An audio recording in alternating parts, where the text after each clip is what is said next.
नौतायना DPO Bhakkar Irfan Tariq ने media से तारफी मुलाकात की। उनका कहना था कि सोशल क्राइम्स का खात्मा, मुआशरे में बेहतरी और थाना सतह पर साइल के लिए अच्छा माहौल और रवैया पेश करना भक्कर पुलिस की तरजीहात में शामिल है। रिपोर्ट करेंगे नासिर अब्बास।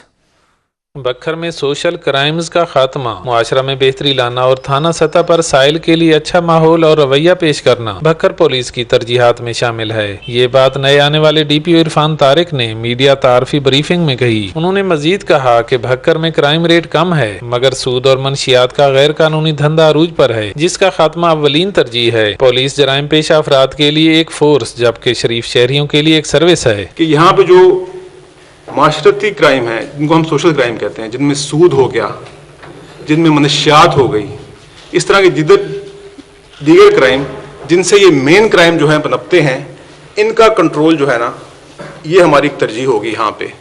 इससे बढ़कर जो एक आईजी साहब ने बात की और बड़ी अहम बात की, मैंने जो अपने तमाम एसडीपीओ साहिबान के साथ, अपने तमाम एसएचओ साहिबान के साथ जो मैंने तारुफी मीटिंग की, और उसमें मैंने इस बात को उजागर किया कि पुलिस का जो इखलाक है, पुलिस का जो बर्ताव है, उसकी तरफ तवज्जो देने की अशद ज़रूरत है। इन क्राइम जो हैं वो जन्म लेते हैं, तो क्यों ना हम इन माशरती क्राइम के ख़िलाफ़ क्रैकडाउन करें, इनको जो है जराइम पेशा नासिर को गिरफ़्तार करें, इनको कानून की गिरफ्त में लाएं और इनका यहाँ से तारुक करें, ताकि बिल्कुल यहाँ पे इस ज़िले में जराइम पेशा अफराद का, क्रिमिनल्स की मौजूदगी सिरे से हो ही ना, और उनको यहाँ से दूर कर दें। इरफान तारिक का कहना था कि हम ठीकरी पहरा और मरबूत इंफॉर्मेशन सिस्टम को बहाल करेंगे। FIR अंदराज तस्दीक के साथ हमारी अव्वलीन जिम्मेदारी है। इसके साथ साथ जेंडर क्राइम सेल को मजीद फाल बनाया जाएगा। कैमरामैन समीला शाकरी के साथ नासिर अब्बास बलोच, सच टीवी भक्कर।